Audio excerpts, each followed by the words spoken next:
السلام علیکم دوستوں، welcome to my channel Urdu suspense کہانی۔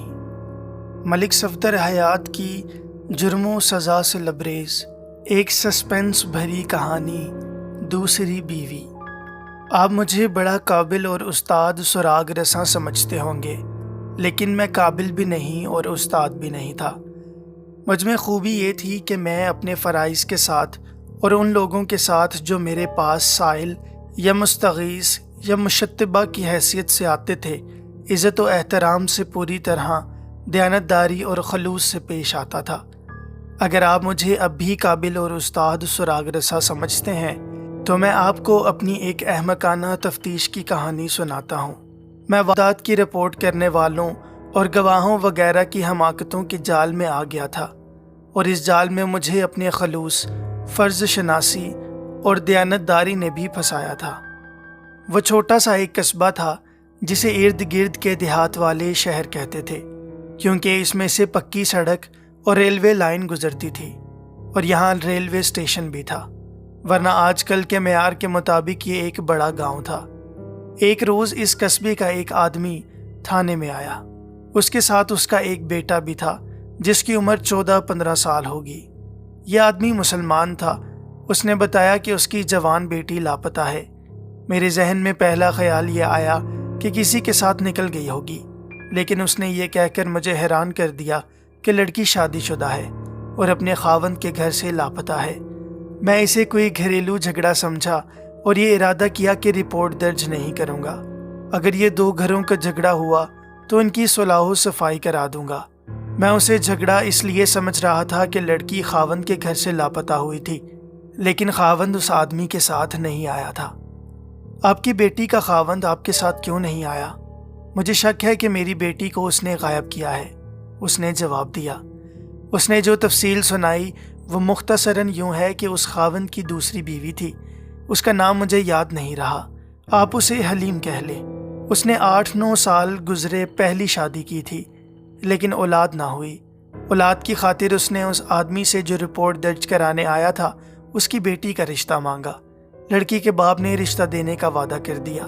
یہ مجھے بعد میں پتہ چلا کہ اس نے اپنی 18-19 سال کی عمر کی بیٹی کا رشتہ 32-33 سال کی عمر کے آدمی کو صرف اس لیے دے دیا کہ اس آدمی کے مالی حالات بڑے اچھے تھے، اور وہ جس مکان میں رہتا تھا وہ اس کا اپنا تھا۔ وہ اپنے ماں باپ سے الگ رہتا تھا، وہ حویلی بھی اس خاندان کی اپنی تھی۔ حلیم نے رشتہ لینے کی یہ شرط رکھی تھی کہ وہ پہلی بیوی کو طلاق نہیں دے گا اور اس کے حقوق پورے کرتا رہے گا۔ لڑکی کے ماں باپ اپنی بیٹی کا رشتہ حلیم کو نہیں بلکہ اس کی اچھی آمدنی اور مکان کو دے رہے تھے، اس لیے انہوں نے حلیم کی شرط منظور نہ کی اور کہا کہ پہلے وہ پہلی بیوی کو طلاق دے، اور یہ شرط بھی رکھی کہ مکان لڑکی کے نام کر دے، اور یہ بھی کہ وہ 10,000 روپیہ حق مہر کے علاوہ 100 روپیہ ماہوار لڑکی کا خرچ لکھ کر دے۔ حلیم نے یہ شرائط مان لی۔ اسے اولاد کے لیے دوسری بیوی کی ضرورت تھی۔ حلیم نے پہلی بیوی کو طلاق دے دی اور اس آدمی کی بیٹی کے ساتھ شادی کر لی۔ مکان بھی لڑکی کے نام کر دیا، 10,000 روپیہ حق مہر اور 100 روپیہ ماہوار خرچ بھی لکھ دیا۔ اس زمانے میں 10,000 روپیہ اور 100 روپیہ ماہوار بہت ہی زیادہ رقمیں تھیں۔ 5-6 افراد کا کنبہ 1 روپیہ روزانہ میں بڑی اچھی روٹی کھا سکتا تھا۔ 100 روپیہ ماہوار تنخواہ پانے والا آدمی امیر سمجھا جاتا تھا۔ باپ کی رپورٹ کے مطابق اس کی بیٹی نیک، سلیقہ شعار، بے زبان اور غلاموں کی طرح زندگی گزارنے والی تھی۔ اس نے اس شادی کو قبول کیا اور خاوند کی خدمت اور فرما برداری میں کوئی کسر رہنے نہ دی، مگر حلیم لڑکی کو میکے نہیں جانے دیتا تھا۔ شادی کوئی 1 سال پہلے ہوئی تھی۔ حلیم نے لڑکی کو 1 سال میں صرف 2 مرتبہ گھر آنے کی اجازت دی، اور وہ بھی 2 دن کے لیے۔ لڑکی کے ساتھ اس کا سلوک اچھا نہیں تھا۔ اس نے یہ اجازت دے رکھی تھی کہ لڑکی کے والدین اور بھائی وغیرہ اس کے گھر آ کر لڑکی سے مل سکتے ہیں اور جتنے دن چاہے رہ سکتے ہیں۔ دونوں کے گھر اسی قصبے میں تھے اور کچھ دور دور تھے۔ حلیم کا یہ رویہ میرے لیے قابل فہم تھا۔ اس نے دراصل مکان کے عوض لڑکی خریدی تھی۔ لڑکی اب اس کی ملکیت تھی۔ ماں باپ نے لڑکی کی جو قیمت مانگی تھی وہ انہیں مل گئی تھی۔ لڑکی کے باپ نے بتایا کہ 7-8 دن گزرے، اس کی بیوی یعنی حلیم کی ساس حلیم کے گھر اپنی بیٹی سے ملنے گئی۔ اسے حلیم اکیلا گھر ملا، لڑکی نہیں تھی۔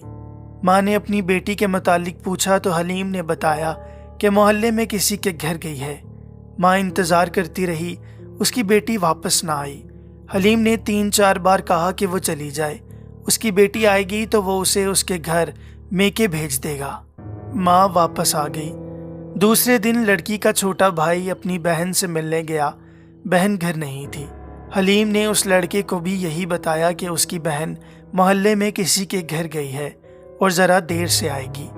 1-2 روز بعد لڑکی کا باپ حلیم کے گھر گیا، اسے بھی حلیم نے یہی بتایا کہ لڑکی محلے میں کسی کے گھر گئی ہے۔ باپ نے حلیم سے کہا کہ وہ اسے بلا دے یا پڑوسیوں کے کسی بچے سے کہے کہ دیکھے کہ وہ کس کے گھر میں ہے۔ حلیم نے اسے کہا کہ وہ چلا جائے۔ باپ نے محسوس کیا کہ حلیم کچھ پریشان اور اکھڑا اکھڑا سا تھا، اور اس نے جس انداز سے لڑکی کے باپ سے کہا کہ وہ چلا جائے وہ مشکوک سا تھا۔ باپ چلا گیا اور لڑکی کی ماں کو بتایا کہ حلیم کا رویہ ٹھیک نہیں۔ یوں معلوم ہوتا ہے جیسے اس نے لڑکی کو اپنے گھر میں بھی والدین سے ملنے سے روک دیا ہے، اور لڑکی شاید کمرے میں ہوتی ہے اور حلیم کہہ دیتا ہے کہ محلے میں کسی کے گھر گئی ہے۔ وہ شام کے بعد جب رات اندھیرے میں ہو چکی تھی، حلیم کے گھر چلی گئی۔ وہاں تالا لگا ہوا تھا۔ ماں پڑوسیوں کے ہاں گئی، وہاں عورتوں نے لڑکی کی ماں سے پوچھا کہ اس کی بیٹی میکے میں ہے۔ ماں نے بتایا کہ نہیں، وہ تو اسی سے ملنے آئی تھی، لیکن تالا لگا ہوا ہے۔ اسے پڑوسیوں نے بتایا کہ وہ کئی دنوں سے نظر نہیں آ رہی اور سب سمجھتی ہیں کہ اپنے گھر گئی ہے۔ ماں سمجھی کہ اس کی بیٹی حلیم کے والدین کے گھر گئی ہوگی۔ ماں وہاں گئی اور حلیم کی ماں سے اپنی بیٹی کے متعلق پوچھا۔ حلیم کی ماں اس پر ٹوٹ پڑی۔ تم نے اپنی بیٹی ہمیں دی تھی؟ حلیم کی ماں نے کہا۔ اس نے تو ہماری عزت خاک میں ملا دی ہے، اتنی اچھی بیوی کو طلاق دے دی۔ ہم حلیم سے کہہ کر تھک گئے کہ اپنا علاج معالجہ کرواؤ، کسی پیر فقیر کی مریدی کرو، کسی خانقاہ پر جا کر ماتھا رگڑو، اللہ کے گھر میں دیر ہے اندھیر نہیں۔ لیکن وہ دوسری شادی کرنے پر تلا ہوا تھا، ہماری ایک نہ سنی۔ ادھر تم اپنی بیٹی دینے کو تیار بیٹھی تھی، مکان لکھوایا اور بیٹی دے دی۔ دونوں عورتوں میں تو میں ہوئی اور پتہ چلا کہ نہ حلیم ماں باپ کے گھر جاتا ہے اور نہ اس کی دوسری بیوی کبھی گئی ہے۔ اس سے حلیم کے خلاف لڑکی کے والدین کو شک ہوا کہ حلیم نے کسی وجہ سے لڑکی کو غائب کر دیا ہے۔ لڑکی کے باپ نے اپنے دوستوں سے مشورہ لیا، انہوں نے مشورہ دیا کہ تھانے رپورٹ کر دو۔ میں نے اس آدمی سے پوچھا کہ اسے حلیم پر ایسا شک کس بنا پر ہوا۔ وہ پہلی بیوی کو طلاق نہیں دینا چاہتا تھا، اس نے جواب دیا۔ اس نے دوسری شادی صرف اولاد کی خاطر کی ہے۔ 1 سال ہونے کو آیا ہے، اس نے دیکھ لیا ہوگا کہ اس لڑکی میں بھی اولاد پیدا کرنے کی صلاحیت نہیں۔ وہ مکان ہماری بیٹی کے نام کر چکا تھا، حق مہر بھی بہت زیادہ تھا اور ماہوار خرچ بھی زیادہ۔ اس نے یہ بہتر سمجھا ہوگا کہ اس لڑکی کو طلاق دی تو بہت مہنگی پڑے گی اور مکان بھی ہاتھ سے نکل جائے گا، اس لیے اسے ٹھکانے لگا دو۔ کچھ عرصہ گزر جانے کے بعد وہ تیسری شادی کر لے گا۔ اس پر اپنے والدین کا دباؤ بھی پڑ رہا ہے، وہ حلیم کی پہلی بیوی کے قریبی رشتہ دار ہیں۔ مجھے یہ 4 دیواری کی دنیا کا ایک معمولی سا ڈرامہ نظر آتا تھا۔ کسی لڑکی کو غائب کر دینا یا قتل کرا دینا آسان کام نہیں ہوتا۔ ایسی وارداتیں راجوں، مہاراجوں اور بہت بڑے جاگیرداروں کے ہاں ہوتی ہیں۔ میں نے رپورٹ لکھنے کی بجائے حلیم سے بات کرنا بہتر سمجھا۔ ایک کانسٹیبل کو پرائیویٹ کپڑوں میں حلیم کے پتے پر بھیجا کہ کسی اور کو بتائے بغیر اسے تھانے لے آئے۔ حلیم کے سسر اور سسر کے بیٹے کو میں نے کانسٹیبلوں کے کمرے میں بھیج دیا اور میں کسی اور کام میں مصروف ہو گیا۔ حلیم کا گھر دور نہیں تھا۔ تقریباً 1 گھنٹے بعد کانسٹیبل آ گیا۔ اس نے مجھے بتایا کہ حلیم نہیں ملا۔ اس کانسٹیبل نے باریک کپڑے کی قمیض پہن رکھی تھی۔ ویسے ہی میری نظر اس کی جیب پر پڑی۔ 5 روپے کا ایک نوٹ باریک کپڑے میں سے جیب میں پڑا نظر آ رہا تھا۔ میں نے کانسٹیبل کی جیب سے یہ نوٹ نکال کر اپنے پاس رکھ لیا اور اسے کہا، جاؤ اور اسے ساتھ لے آؤ اور واپس آ کر مجھ سے یہ نوٹ لے لینا۔ میں نے اس کی بددیانتی پکڑ لی تھی۔ اس پر میں نے غصے کا اظہار نہ کیا۔ وہ کچھ کہے بغیر چلا گیا۔ 1 گھنٹے سے کم عرصے میں وہ حلیم کو ساتھ لے آیا۔ میں نے کانسٹیبل کے سامنے حلیم سے پوچھا کہ وہ پہلے کیوں نہیں آیا تھا۔ اس نے جواب دیا کہ وہ گھر نہیں تھا۔ میں نے 5 روپے کا نوٹ اس کی طرف بڑھا کر کہا، کیا تم پولیس کو دھوکہ دے سکتے ہو؟ کتنی بار 5 روپے دیتے رہتے؟ صرف 2 بار؟ تیسری بار ہتکڑیوں میں جکڑے ہوئے یہاں آ جاتے۔ یہ لو اپنے 5 روپے۔ کانسٹیبل کا رنگ زرد ہو گیا تھا۔ میں نے اسے گھورا اور وہاں سے چلے جانے کا اشارہ کیا۔ حلیم نے مجھ سے 5 کا نوٹ لے لیا۔ تمہاری دوسری بیوی کہاں ہے؟ میں نے اسے اپنے دفتر میں بٹھا کر پوچھا۔ اس کا جواب صرف یہ تھا کہ اس کا رنگ بدل گیا، آنکھیں ٹھہر گئیں اور ہونٹ کھل کر کانپنے لگے۔ میرے حوصلہ دینے پر بھی اس کے منہ سے بات نہ نکلی۔ تم تھانے کیوں نہیں آئے تھے؟ میں نے پوچھا۔ کانسٹیبل کو 5 روپے دے کر کیوں یہ کہلوایا تھا کہ جاؤ کہہ دینا کہ وہ گھر نہیں ہے؟ اس کی حالت اور زیادہ بگڑ گئی۔ میں نے کہا، کہہ دو محلے میں کسی کے گھر گئی ہوئی ہے۔ وہ چپ رہا۔ اس نے کانسٹیبل کو 5 روپے کا نوٹ جو دیا تھا وہ اس کی گرفتاری کا وارنٹ تھا۔ اس کا مطلب یہ تھا کہ وہ پولیس کو ٹالنے کی کوشش کر رہا ہے جو بلا وجہ نہیں ہو سکتی۔ اس زمانے میں کانسٹیبل یا عدالت کے ہر کارے کو ٹالنے کے لیے عام لوگ 8 آنے اور امیر لوگ 1 روپیہ دیا کرتے تھے۔ 5 روپے سے یہ ثابت ہوتا تھا کہ اس کا جرم معمولی نہیں، اور اگر جرم معمولی ہے تو یہ بہت زیادہ گھبرا گیا ہے۔ ایک رات حوالات کے اندر گزارو، میں نے کہا۔ کل صبح تک میرا خیال ہے تم بولنے کے قابل ہو جاؤ گے۔ وہ اس طرح بتکا اور اس کی نظریں مجھ پر جم گئیں جیسے کسی نے بجلی کے ننگے تار اس کے جسم پر لگا دیے ہوں۔ میں اٹھنے لگا تو اس نے اس ڈر سے لپک کر میرے دونوں ہاتھ پکڑ لیے کہ میں اسے حوالات میں بند کرنے کے لیے اٹھاؤں۔ اس نے پہلے سر ہلایا، پھر سسکی لینے کی طرح بولا، ذرا بیٹھ جائیں، میری بات سن لیں، میں مجرم نہیں مظلوم ہوں۔ اس کے آنسو بہنے لگے۔ بیٹھ جاؤ۔ میں نے اسے بٹھا دیا اور خود بھی بیٹھ کر کہا، یہ پولیس اسٹیشن ہے جہاں پتھر بھی بول پڑتا ہے کہ اسے فلاں آدمی نے اٹھا کر فلاں آدمی کے سر پر مارا تھا۔ تم اگر مجرم ہو تو سب کچھ بتا دو، اور اگر مظلوم ہو تو تمہاری اتنی مدد کروں گا جو تم سوچ بھی نہیں سکتے۔ میں نے آگے ہو کر رازداری سے کہا، اگر اپنا جرم مجھے پریشان کیے بغیر سنا دو گے تو فائدے میں رہو گے۔ میرے ساتھ دوستی کر لو۔ میرا خیال ہے تم نے مظلوم ہو کر جرم کیا ہے۔ مجھے ایسے آدمی کے ساتھ بہت ہمدردی ہوتی ہے۔ میں نے آہستہ سے پوچھا، بیوی کو قتل کر دیا ہے؟ نہیں، وہ ہڑبڑا کر بولا، وہ خود ہی کہیں بھاگ گئی ہے، وہ مجھے دھوکہ دے گئی ہے۔ وہ تو سنا ہے بڑی فرما بردار اور نیک لڑکی تھی، اور اس نے تمہیں دل سے قبول کر لیا تھا۔ میری پہلی بیوی فرما بردار اور نیک تھی، اس نے کہا، کہ دوسری اصل شیطان ہے۔ میں اسے نیک اور فرما بردار سمجھتا تھا، لیکن اس نے پہلے 1 ماہ میں اپنی حرکتوں سے ثابت کر دیا کہ اسے میرے گھر میں اور میری ذات کے ساتھ کوئی دلچسپی نہیں۔ میں نے مکان اس کے نام کر دیا تھا، پھر اسے روپیہ پیسہ دیتا رہتا کہ خوش رہے، اسے بڑے قیمتی کپڑے دیتا رہا، مگر اس کا رویہ میرے خلاف رہا اور دن بدن بگڑتا رہا۔ میں نے اس پر ذرا سختی شروع کر دی اور اسے اس کے ماں باپ کے گھر جانے سے روک دیا۔ میرا خیال تھا کہ اس کی ماں اچھی نیت کی عورت نہیں، وہ اسے غلط سبق دیتی ہوگی، مگر لڑکی کا رویہ بگڑا رہا۔ کوئی 3 ماہ بعد اس نے مجھے یہ الفاظ کہہ دیے، میں نے آپ کو دل سے قبول نہیں کیا، میں نے اپنے ماں باپ کا حکم مانا ہے۔ وہ تو یہ بھی کہتی تھی کہ میں آپ کو اولاد نہیں دے سکتی۔ میں نے اس کی ماں سے بھی اور باپ سے بھی کہا کہ اپنی بیٹی کو سمجھائیں ورنہ میں مکان کی رجسٹری اپنے نام کرا لوں گا۔ اس کی ماں نے کہا کہ مکان کی رجسٹری تو اس کے پاس ہے، اب یہ کاغذات اسے نہیں مل سکتے۔ میں نے دیکھا کہ اس عورت کا رویہ بھی دشمنوں والا تھا۔ مکان کی رجسٹری اس نے اپنے قبضے میں لے لی تھی۔ میرے سسر کا رویہ کچھ بہتر تھا، لیکن ماں بیٹی پر اس شخص کا کوئی اثر نہیں تھا۔ میں اولاد کی خاطر جال میں پھنس گیا تھا۔ میں نے اس لڑکی کو طلاق دینے کی سوچی تو خیال آیا کہ مکان بھی دے چکا ہوں اور 10,000 روپیہ حق مہر لکھ دیا ہے۔ میں نے غصے میں آ کر اس کی پٹائی شروع کر دی۔ کوئی 15-16 دن گزرے۔ میں صبح جاگا تو بیوی ساتھ والے پلنگ پر نہیں تھی۔ کچھ دیر انتظار کیا، خیال تھا کہ غسل خانے میں ہوگی، مگر وہ کہیں بھی نہیں تھی۔ میں سمجھ گیا کہ اپنے ماں باپ کے پاس چلی ہے۔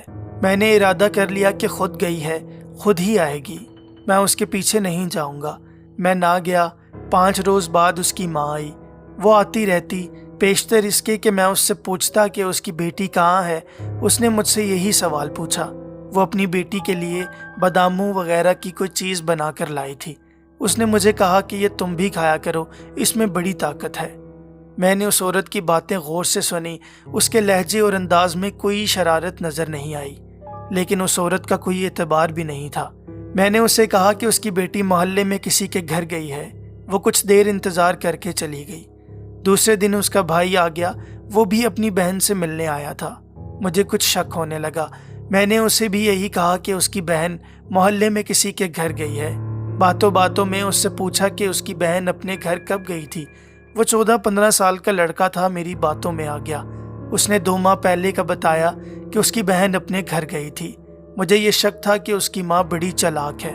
اس نے اپنی بیٹی کو مجھ سے چوری چھپے اپنے گھر بلا کر چھپا لیا ہے، اور یہ اس کی کوئی خطرناک چال ہوگی۔ مگر لڑکے سے پتہ چلا کہ میری بیوی ماں باپ کے پاس نہیں گئی، وہ بھاگ گئی تھی۔ بھاگنے کی وجوہات بڑی صاف ہیں۔ اس نے مجھے دل سے قبول نہیں کیا تھا۔ میں اس پر اتنی سختی کرتا تھا کہ اسے مارتا پیٹتا بھی تھا۔ لڑکی ہوشیار اور طبیعت کی تیز ہے، اسے بھگانے میں اس کی ماں کا ہاتھ بھی ہو سکتا ہے۔ ان لوگوں نے مجھ سے مکان بھی اپنی لڑکی کے نام لکھوا لیا ہے۔ اگلے روز اس کا باپ آیا۔ وہ اپنی بیٹی سے ملنے آیا تھا۔ اس کے چہرے سے پتہ چلتا تھا کہ اسے مجھ پر شک ہے۔ میں نے اسے بھی بتایا کہ اس کی بیٹی محلے میں کسی کے گھر گئی ہے۔ اس نے کہا، تم کہہ کیوں نہیں دیتے کہ ہمیں اپنی بیٹی سے ملنے کی اجازت نہیں؟ اس کی ماں آئی، بھائی آیا، اب میں آیا ہوں۔ تم سب کو ایک ہی جواب دے رہے ہو کہ محلے میں کسی کے گھر گئی ہے۔ میں شام تک یہیں رہوں گا، وہ آ جائے گی۔ میرے لیے یہ پریشانی کچھ کم نہیں تھی کہ میری بیوی لاپتہ ہو گئی تھی۔ اس کے باپ نے مجھے مشتبہ سمجھ کر رعب سے بات کی تو مجھے غصہ آ گیا۔ میں نے اسے کہا، گھر کے سارے کمرے دیکھ لو، اوپر چلے جاؤ۔ تمہاری بیٹی کہیں نظر آ جائے تو اسے 2-4 دنوں کے لیے گھر لے جاؤ۔ اس نے ایک بار پھر کہا کہ میں شام تک ٹھہروں گا۔ میں نے کہا، میں تمہیں 2 منٹ اور یہاں نہیں ٹھہرنے دوں گا، میں کام سے جا رہا ہوں۔ اس نے غصے کا جواب غصے سے دیا تو میں نے جل کر کہا، اپنی بیٹی پر اب تمہارا کوئی حق نہیں۔ میں نے پورا مکان دے کر اسے تم سے خریدا ہے۔ یہ میری مہربانی ہے کہ تمہیں اپنے گھر میں داخل ہونے دیتا ہوں۔ وہ واہی تباہی بکتا نکل گیا، اور آج آپ نے بلا لیا۔ میرے دل میں جو کچھ تھا وہ آپ کو سنا دیا ہے۔ حقیقت یہ ہے کہ میری بیوی کسی کے ساتھ بھاگ گئی ہے۔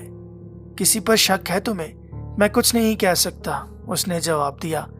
مجھے یقین ہے کہ وہ اغوا نہیں ہوئی، اسے کوئی اٹھا کر نہیں لے گیا، وہ اپنی مرضی سے گئی ہے۔ تم نے پہلے روز ہی اپنی ساس سے کیوں نہ کہہ دیا کہ تمہاری بیوی صبح سے غائب ہے؟ میں نے اس سے پوچھا۔ تمہیں جب یقین ہو گیا تھا کہ تمہاری بیوی غائب ہے تو تم اس کے ماں باپ کے پاس کیوں نہ چلے گئے؟ میں سوچتا رہا، اتنے میں اس کی ماں آ گئی۔ اس نے جب بتایا کہ وہ اپنی بیٹی سے ملنے آئی ہے تو میں چکرا گیا، مجھے کچھ سوجھ ہی نہیں رہا تھا۔ میں نے اس بات پر بہت جرح کی، اسے بہت چکر دیے، اس کی نفسیات سمجھنے کی کوشش کی، اس کی نیت کو بھانپا۔ میں نے یہ رائے قائم کی کہ یہ شخص اتنا دلیر اور چالاک نہیں جتنا احمق ہے۔ میں نے اس سے یہ بھی پوچھا کہ اسے جب یقین ہو گیا تھا کہ اس کی بیوی اتنے دنوں سے لاپتہ ہے تو اس نے پولیس کو رپورٹ کیوں نہ دی؟ اس نے طرح طرح کی احمقانہ باتیں کر کے مجھے اپنا حامی بنانے کی کوشش کی۔ وہ دراصل کہنا یہ چاہتا تھا کہ اپنی زبان سے یہ کہنے میں کہ اس کی بیوی بھاگ گئی ہے وہ اپنی بے عزتی سمجھتا تھا۔ وہ اپنی پہلی بیوی سے بھی نادم تھا۔ وہ دوسری بیوی کے فرار کو چھپانے کی کوشش میں تھا اور یہ امید لگائے بیٹھا تھا کہ اس کی بیوی گھوم پھر کر واپس آ جائے گی۔ میں نے حلیم کو دفتر سے نکال کر ایک اور کمرے میں بھیج دیا اور اس کے سسر کو بلایا۔ اسے خبردار کیا کہ وہ اپنی بیٹے کی گمشدگی کی رپورٹ لکھوانے آیا ہے۔ اسے ایک بار پھر سوچ لینا چاہیے، کیونکہ رپورٹ غلط ثابت ہوئی اور بیٹی اس کے اپنے گھر سے برآمد ہو گئی، یا یہ پتہ چل گیا کہ اپنی بیٹی کو اس نے خود یا اس کی ماں نے اپنے داماد کو پریشان کرنے کے لیے کہیں چھپا رکھا تھا، تو دونوں کو گرفتار کر لیا جائے گا۔ اس شخص نے مجھے قائل کرنے کی کوشش کی کہ اپنی بیٹی کو انہوں نے خود غائب نہیں کیا، ان کے داماد نے اسے غائب کیا ہے۔ اسے ابھی معلوم نہیں ہوا تھا کہ میں نے اس کے داماد کو بھی بلا رکھا ہے۔ میں نے اسے کہا کہ وہ گھر جائے اور اپنی بیوی سے ایک بار پھر مشورہ کر لے اور اسے بتائے کہ رپورٹ درج کرانے کا نتیجہ کچھ اور بھی ہو سکتا ہے۔ وہ چلا گیا۔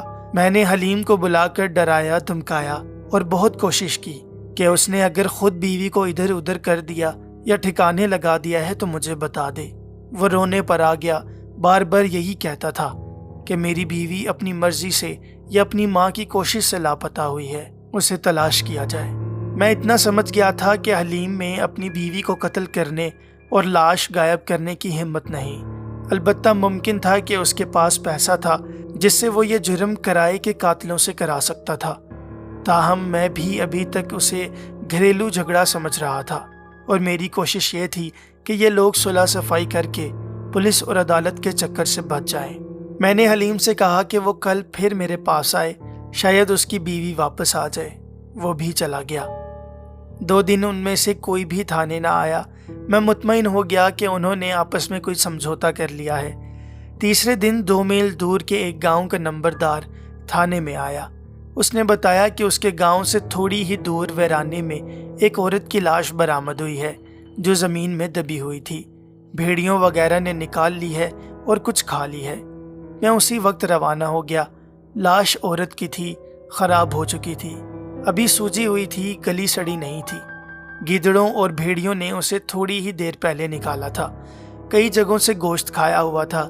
چہرہ ابھی محفوظ تھا، جسم پر خون نہیں تھا، جس سے ظاہر ہوتا تھا کہ اسے تیز دھار آلے سے نہیں مارا گیا۔ اسے درندوں نے جہاں سے نکالا تھا وہ گہرا گڑھا نہیں تھا۔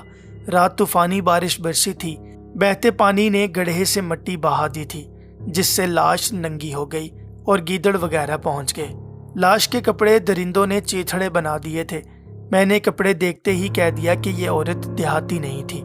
اس کے پاؤں میں شہری سینڈل تھے جو صرف شہروں میں پہنے جاتے تھے۔ میں نے لاش اٹھوائی اور پوسٹ مارٹم کا انتظام کرایا۔ مجھے حلیم کی بیوی کا خیال آ گیا۔ یہ لاش میرے لیے مصیبت بننے والی تھی، کیونکہ منادی کرا کے اس کی شناخت کرانی تھی۔ میرے تھانے میں حلیم کی بیوی کے سوا کسی عورت کی گمشدگی کی رپورٹ نہیں آئی تھی۔ اگر یہ حلیم کی بیوی نہیں تھی تو مجھے دوسرے تھانوں سے پتہ کرنا تھا کہ کسی کے ہاں کسی عورت کی گمشدگی کی رپورٹ آئی ہوگی۔ میں لاش پوسٹ مارٹم کے لیے بھجوا کر تھانے چلا گیا۔ ایک کانسٹیبل سے کہا کہ وہ حلیم، اس کے سسر اور ساس کو تھانے لے آئے۔ لاش کو دیر سے آنا تھا، حلیم وغیرہ پہلے پہنچ گئے۔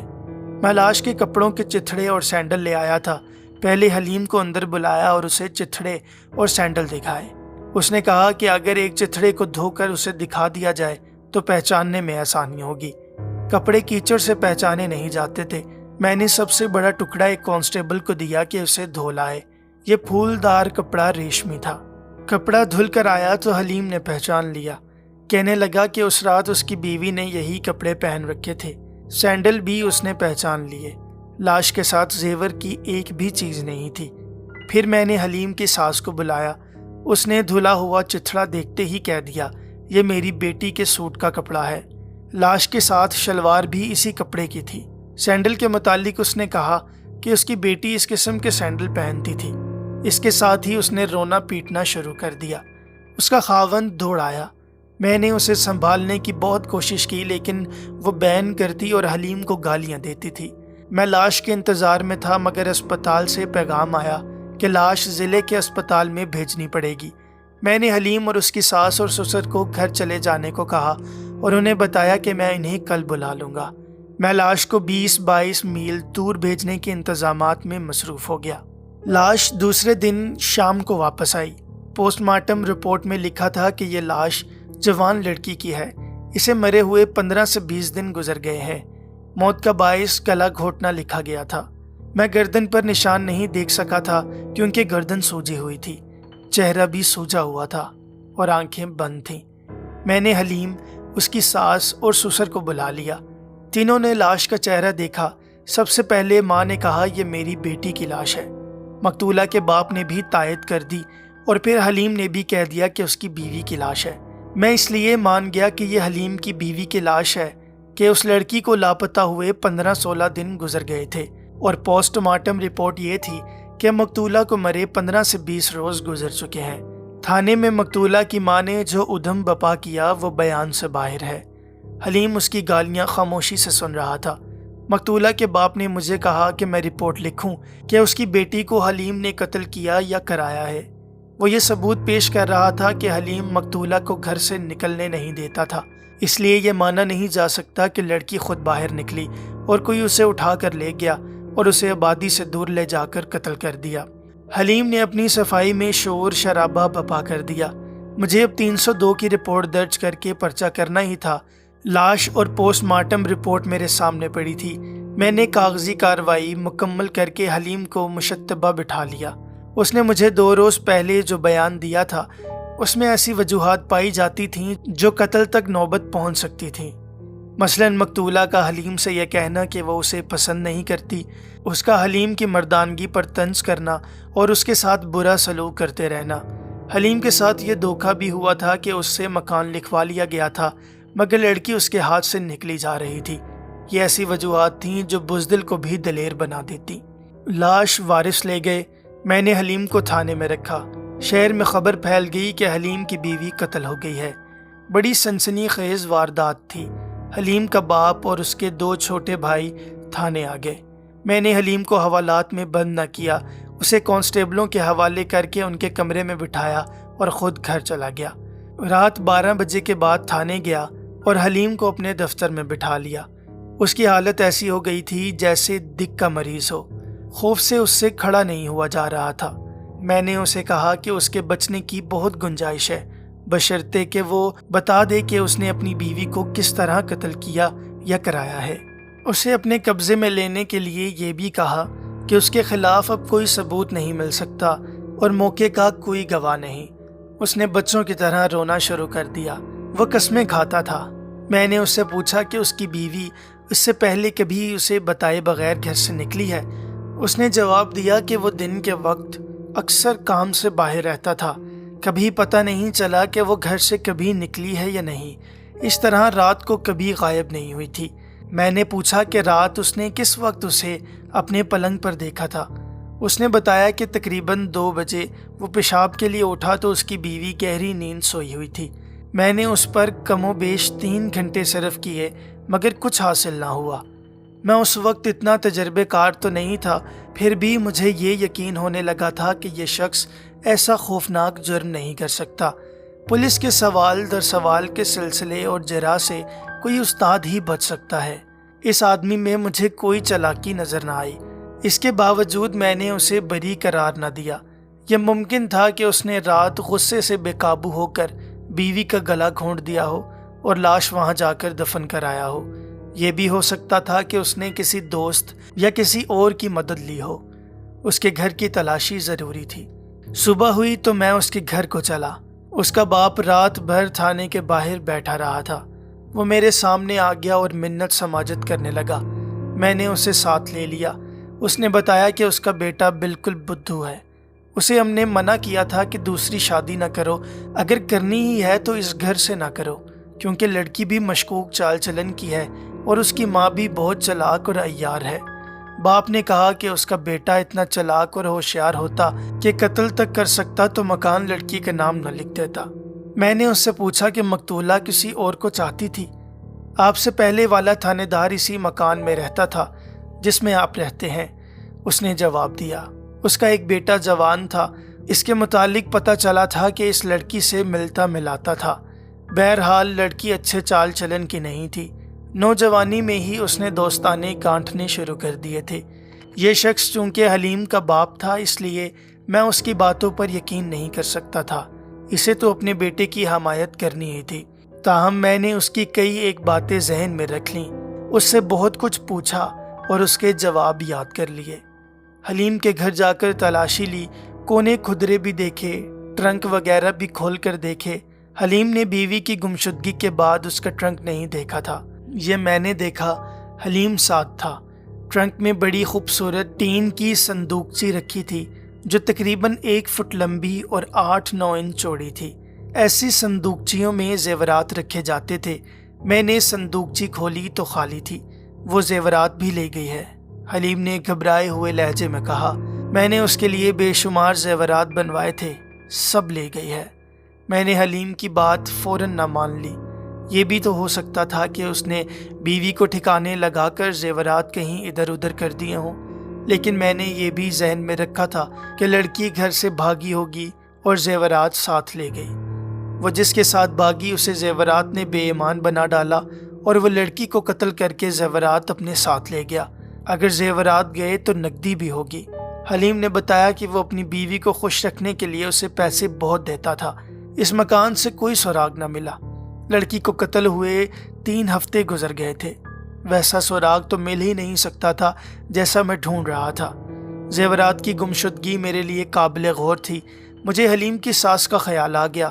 اس کے متعلق جو رپورٹیں ملی تھیں ان کے پیش نظر میں نے اس کے گھر کی تلاشی بھی ضروری سمجھی۔ حلیم کو ساتھ رکھا۔ اس کے سسر نے اپنے گھر کی تلاشی کے خلاف بہت احتجاج کیا۔ میری منت سماجت بھی کی مگر میں نہ ٹلا۔ مقتولہ کا جنازہ تھوڑی دیر پہلے ہو چکا تھا۔ میں اندر چلا گیا۔ مقتولہ کے باپ نے ایک بار پھر میرے آگے ہاتھ جوڑے کہ میں تلاشی نہ لوں، یہ ان کی بے عزتی کا باعث ہے۔ میں رک جاتا ہوں، میں نے اسے کہا۔ اپنی بیٹی کے زیورات اور رقم میرے حوالے کر دو۔ اس نے قسمیں کھا کر کہا کہ بیٹی کے زیورات کی ایک بھی چیز ان کے پاس نہیں ہے۔ میں نے پہلی بار مقتولہ کی ماں کو دیکھا۔ بڑی خوبصورت عورت تھی۔ میں نے اس کی آنکھوں کے بدلتے زاویے، اداسی میں بھی ہلکی سی مسکراہٹ، سٹائل اور چال ڈھال دیکھی تو مجھے خیال آیا کہ میں نے ایسی عورت پہلی بار نہیں دیکھی۔ مردوں کے سر کھلوانے والی عورتیں ایسی ہی ہوتی ہیں۔ اپنی بیٹی کا سودا کرنے والی عورت بھی ایسی ہی ہوتی ہے، اور ایسی عورت آسمان سے تارے بھی توڑ لاتی ہے۔ اس نے میری طرف دیکھا تو اس کے چہرے پر وہی تاثر آ گیا جو میں پہلے سے جانتا تھا کہ آئے گا۔ میں نے اسے الگ کر لیا۔ اپنے خاندان کو ننگا نہ کرو، میں نے کہا۔ اپنی بیٹی کی جتنی نقدی اور جتنے زیورات ہیں وہ مجھے دکھا دو۔ اس نے بڑی اچھی اداکاری کی۔ اللہ، رسول اور قرآن کی قسمیں کھائیں۔ میں نے اس کی آنکھوں میں آنکھیں ڈال کر دھیمی سی آواز میں کہا، اب اگر تم نے جھوٹی قسم کھائی تو میں تمہیں تھانے لے جا کر حوالات میں بند کر دوں گا۔ تم پر یہ لعنت جھوٹی قسموں کی وجہ سے پڑ رہی ہے۔ تمہاری بیٹی قتل ہوئی اور تمہارے گھر کی تلاشی ہو رہی ہے۔ توبہ کرو اور میرے ساتھ سچ بولو۔ بتا دو لڑکی کا اس گھر میں کیا کچھ رکھا ہے۔ اس نے پھر بھی مجھے بے وقوف بنانے کی کوشش کی۔ میں نے تلاشی شروع کر دی۔ زیورات کی 3-4 چیزیں حلیم نے پہچان لی۔ ان میں 2 چیزیں حلیم کی پہلی بیوی چھوڑ گئی تھی جو دوسری بیوی نے اپنی ماں کو دے دی تھی۔ کچھ رقم بھی برآمد ہوئی، لیکن اس کے متعلق یہ نہیں کہا جا سکتا تھا کہ یہ مقتولہ نے ماں کو دی ہے۔ حلیم کے مکان کی رجسٹری بھی برآمد ہوئی۔ حلیم کے سسر نے مجھے اندر کے ایک کمرے میں روک لیا اور رو کر کہنے لگا کہ میری یہ بے عزتی اپنی بیوی اور بیٹی کی وجہ سے ہو رہی ہے۔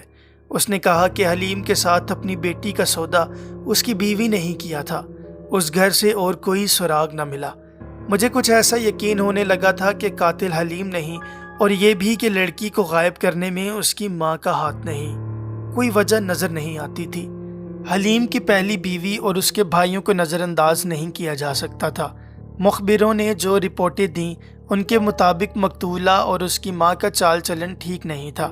حلیم کے باپ نے بتایا کہ مجھ سے پہلے تھانے دار کے بیٹے کے ساتھ مقتولہ کا میل ملاپ تھا۔ ایک مخبر عورت نے اس کی تصدیق کی کہ یہ اطلاع میرے کام آ سکتی تھی، لیکن ابھی دیکھنا تھا کہ کیسے۔ میرے دماغ میں یہ آتی تھی کہ اگر میں حلیم کی یہ بات مان لوں کہ اس کی بیوی بھاگ گئی ہے تو وہ تھانے دار کے بیٹے کے ساتھ بھاگی ہوگی، زیورات اور نقدی ساتھ لے گئی۔ باہر جا کر یوں ہوا ہوگا کہ تھانے دار کا بیٹا بے ایمان ہو گیا اور لڑکی کو قتل کر کے زیورات اور رقم لے اڑا۔ یہ بھی ہو سکتا ہے کہ دونوں شہر سے پیدل نکلے اور راستے میں پیشہ ور راہزنوں اور ڈاکوؤں کے ہتھے چڑھ گئے۔ مقتولہ کی لاش کے ساتھ زیور کی ایک بھی چیز نہیں تھی، یہ بھی راہزنوں نے اتار لی ہوگی۔ حلیم کی پہلی بیوی یا اس کے بھائیوں پر انتقام کا شک کیا جا سکتا تھا۔ میں رات کو ان کے گھر پر چلا گیا۔ اس گھرانے کے متعلق مجھے رپورٹیں مل چکی تھیں کہ شریف اور عزت دار گھرانہ ہے۔ وہاں 2 جوان لڑکے تھے جن کے متعلق بتایا گیا تھا کہ شرمیلے اور سیدھے سادے ہیں۔ میں نے ان کے گھر جا کر حلیم کی پہلی بیوی کے باپ سے بات کی۔ اس کے آنسو نکل آئے۔ اس کے ساتھ بہت باتیں ہوئیں۔ عجیب بات یہ دیکھی کہ اس نے حلیم کو برا بلا نہ کہا، بلکہ یہ کہا کہ بڑا سیدھا آدمی ہے۔ میں نے اس کے بیٹوں کو بھی بلایا۔ ان میں سے ایک کی عمر 20 سال کے قریب ہوگی اور دوسرے کی 16-17 سال۔ دونوں شرمیلے سے تھے۔ ان کے چہروں پر مجھے قتل کرنے والی دلیری کے آثار نظر نہ آئے۔ میں ان کے ساتھ ایسے انداز سے باتیں کرتا رہا جس میں دوستی اور ہمدردی تھی۔ لیکن میں ان کی جانچ پڑتال کر رہا تھا۔ بڑے لڑکے نے کہا اگر آپ اس شک پر یہاں آئے ہیں کہ حلیم کی دوسری بیوی کے قتل میں ہمارا ہاتھ ہے تو مجھے اس سوال کا جواب دے دیں کہ ہم نے لڑکی کو کیوں قتل کیا۔ یہ میں آپ کو یقین دلاتا ہوں کہ ہماری بہن کو لڑکی نے طلاق نہیں دلوائی، طلاق ہم نے خود مانگی تھی۔ حلیم تو طلاق دے ہی نہیں رہا تھا، اس نے دوسری شادی کا فیصلہ کر لیا تھا۔ قصوروار حلیم ہے، اس کی دوسری بیوی نہیں۔ اسے قتل کر کے ہمیں حلیم کے گھر اپنی بہن کو دوبارہ آباد نہیں کر سکتے تھے، آباد کرنا ہی نہیں چاہتے تھے۔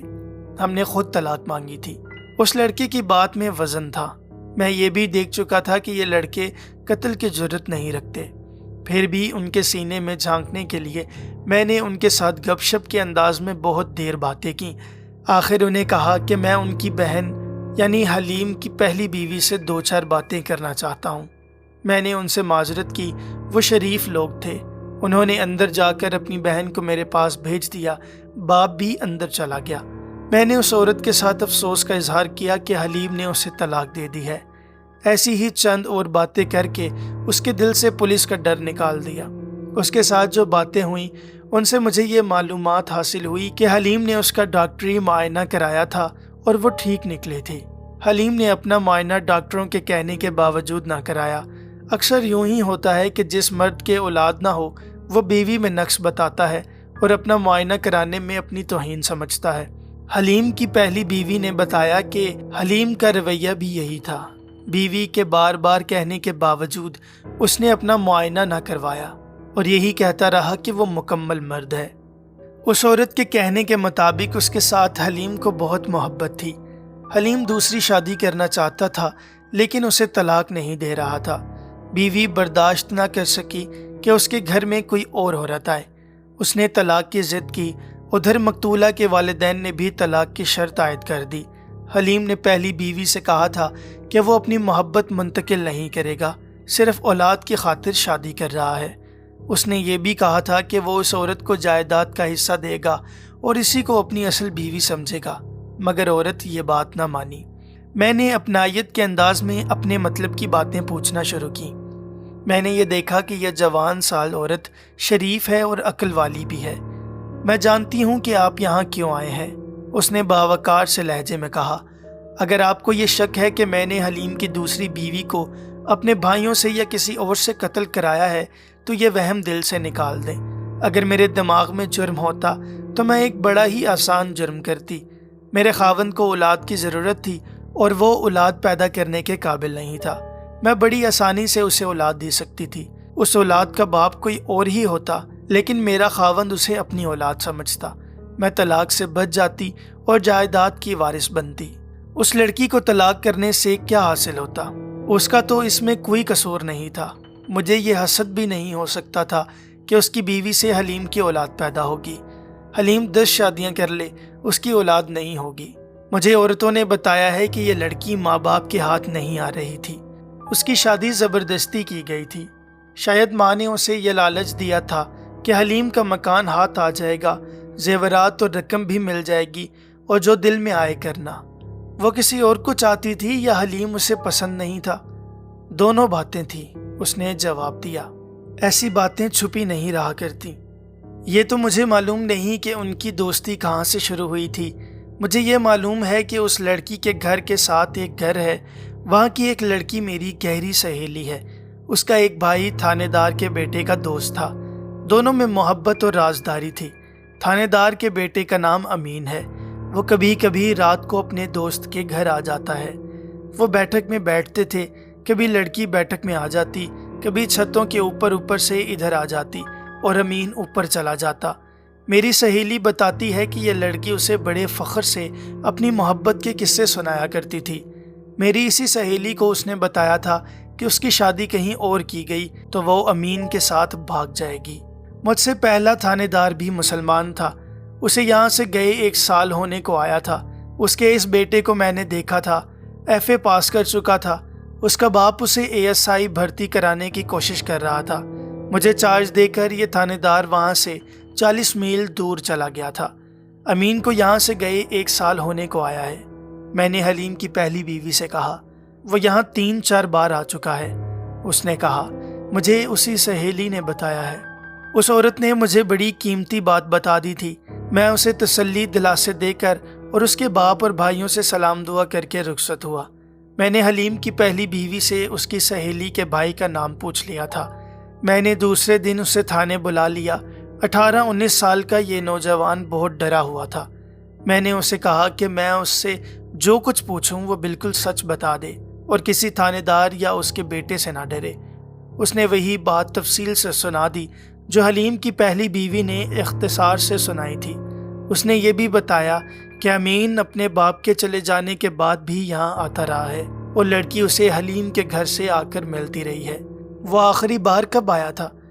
20-22 روز گزرے آیا تھا، اس نے جواب دیا۔ حلیم کی دوسری بیوی کو ساتھ لے گیا تھا؟ نوجوان نے یوں چونک کر میرے منہ پر نظریں جما دیں جیسے میں نے اس کے دل میں خنجر اتار دیا ہو۔ میں چپ چاپ اسے دیکھتا رہا اور اس کا سر ذرا سا ہلا اور اس کے چہرے کا رنگ بدلنے لگا۔ اس کے ہونٹ ہلے، لیکن اللہ کی قسم اس میں میرا قصور نہیں۔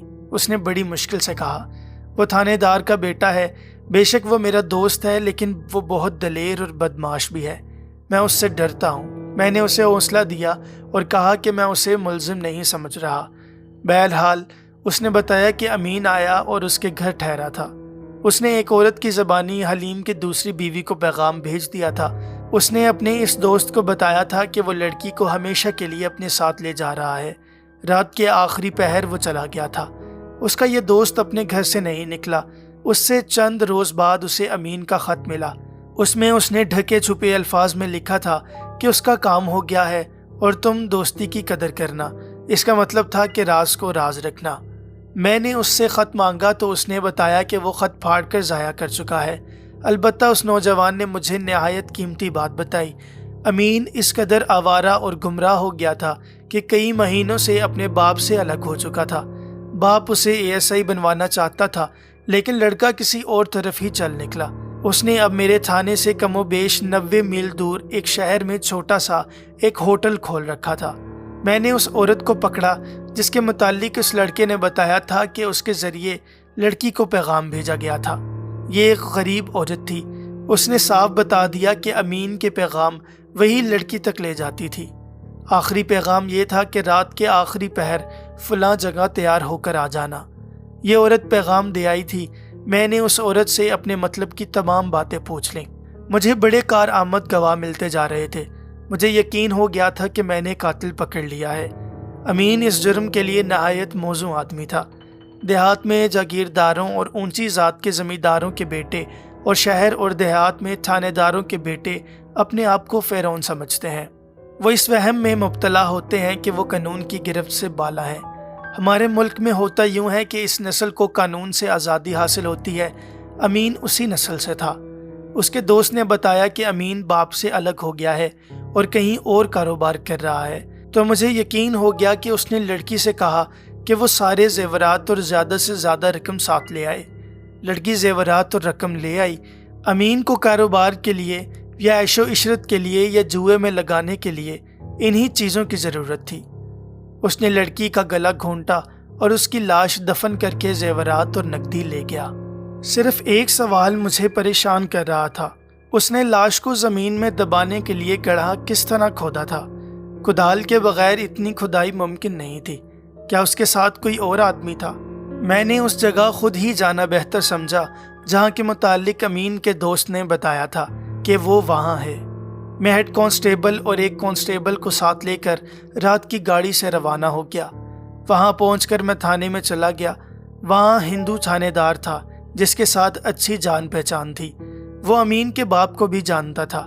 میں نے اس تھانے دار کا نام لے کر کہا کہ اس کا بیٹا جس کا نام امین ہے وہ یہاں کہیں کوئی کاروبار کرتا ہے، میں اسے پکڑنے آیا ہوں۔ اس ہندو تھانے دار نے اپنے ماتھے پر ہاتھ مار کر کہا، میں تمہیں بتاتا ہوں وہ کہاں ہے، اسے پکڑ کر لے جاؤ، لیکن یہ خیال رکھنا کہ وہ بری نہ ہو۔ اس نے یہاں ہوٹل کھول رکھا ہے۔ اس ہوٹل کے اندر کے کمرے میں جوا چلتا ہے اور چور و چکے اور غنڈے وہاں جمع رہتے ہیں۔ وہ میرے پاس آتا رہتا ہے اور اپنے باپ کا نام لے کر مجھے دوست بنائے رکھتا ہے۔ صاف کہو ہوٹل کا چائے پانی تم تک پہنچاتا رہتا ہے۔ میں نے ہنس کر کہا، چائے پانی نہ پہنچے تو اس کا اڈا ایک دن نہ چلنے دوں۔ اس نے کہا اور پوچھا، اس نے کیا کیا ہے؟ ایک لڑکی کے ساتھ محبت کی، پھر اسے گھر سے بما زیورات اور رقم نکالا اور اسے قتل کر کے مال متاع لے آیا۔ شہادت بڑی پکی، میں نے جواب دیا۔ لاش بگڑ گئی تھی لیکن وارثوں نے شناخت کر لی ہے اور شہادت کی ایسی کڑیاں ملی ہیں کہ اس کے اقبالی بیان کی ضرورت ہی نہیں۔ ہندو تھانے دار نے ایک بغیر وردی کانسٹیبل کو امین کے ہوٹل میں یہ دیکھنے کے لیے بھیجا کہ وہ وہاں ہے یا نہیں۔ کانسٹیبل نے آ کر بتایا کہ وہیں ہے۔ تھانے دار میرے ساتھ ہو لیا، ہم ہوٹل میں گئے۔ امین ہمیں دیکھ کر دوڑایا، اس نے مجھے پہچان لیا۔ میں نے 1 سال پہلے اس کے باپ سے چارج لیا تھا۔ اس نے مجھ سے پوچھا کہ میں کیسے آیا ہوں۔ تمہیں اپنے ساتھ لے جانے آیا ہوں امین، میں نے جواب دیا۔ فوراً میرے ساتھ چل پڑو۔ کہاں لے جانا چاہتے ہیں مجھے؟ اس نے میرا اندازہ بھانپتے ہوئے پوچھا۔ جہاں تم نے ایک جوان لڑکی کو قتل کر کے دفن کیا تھا۔ کون سی جوان لڑکی؟ اس نے حیرت سے پوچھا۔ آپ کیا کہہ رہے ہیں ملک صاحب؟ میں نے لڑکی کے باپ کا نام لے کر کہا، اس کی بیٹی جو حلیم کی دوسری بیوی تھی۔ آپ کو کس نے بتایا ہے کہ میں نے اسے قتل کر دیا ہے؟ اس نے کہا، وہ اپنی مرضی سے میرے ساتھ آئی ہے، بالغ لڑکی ہے، اور تم نے اپنی مرضی سے اسے قتل کر دیا ہے۔ میں نے کہا، تم بھی تو بالغ ہو۔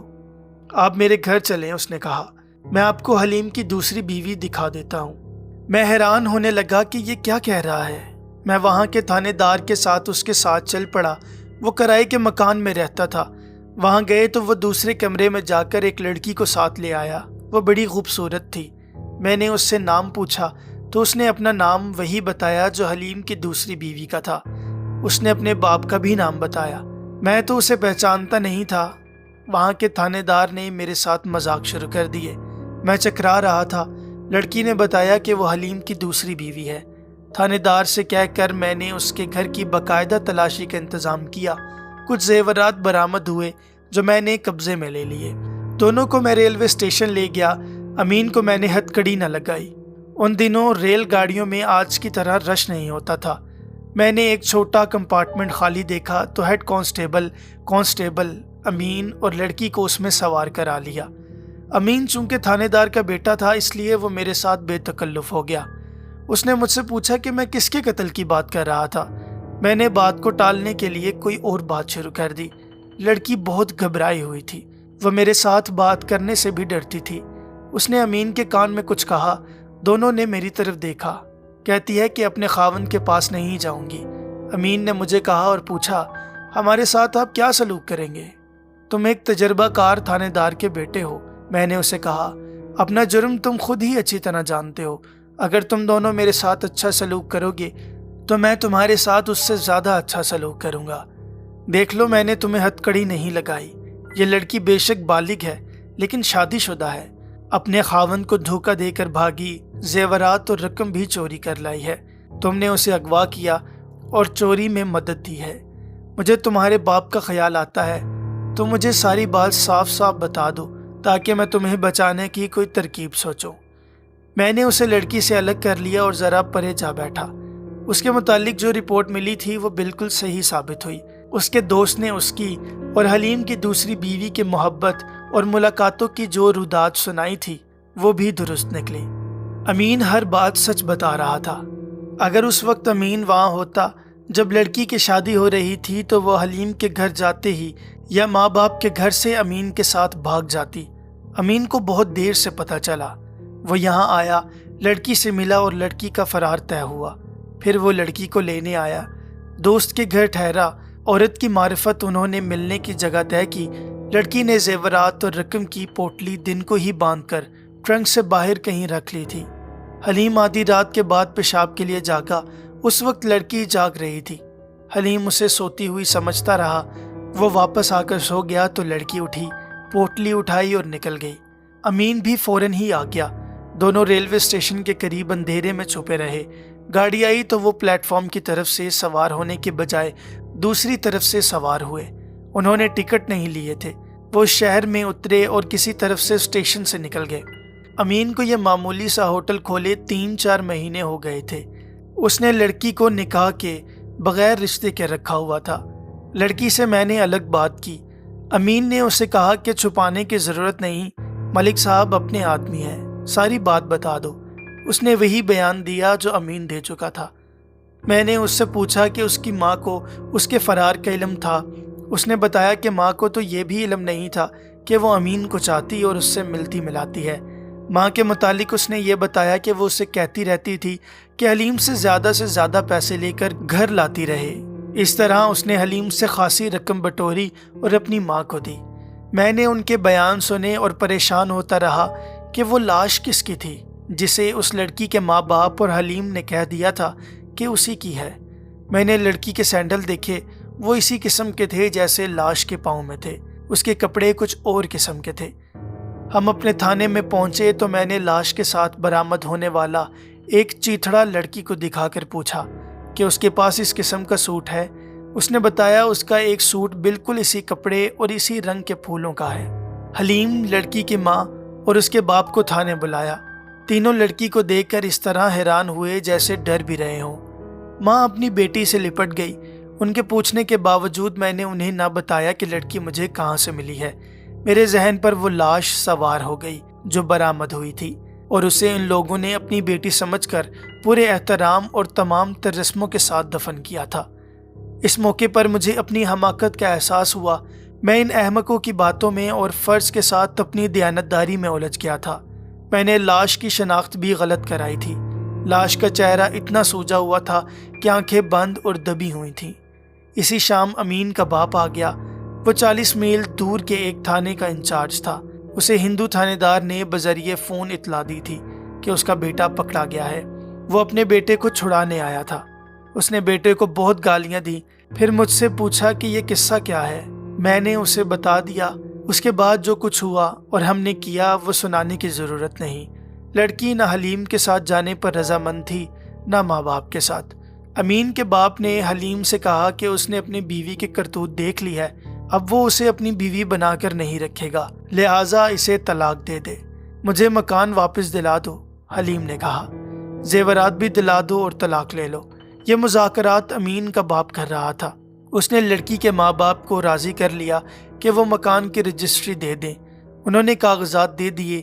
دوسرے دن تحصیل کے دفتر میں جا کر لڑکی نے مکان حلیم کے نام کرا دیا، اور حلیم نے ایک یہ شرط بھی منوا کر طلاق دے دی کہ وہ حق مہر اور ماہوار خرچ نہیں دے گا۔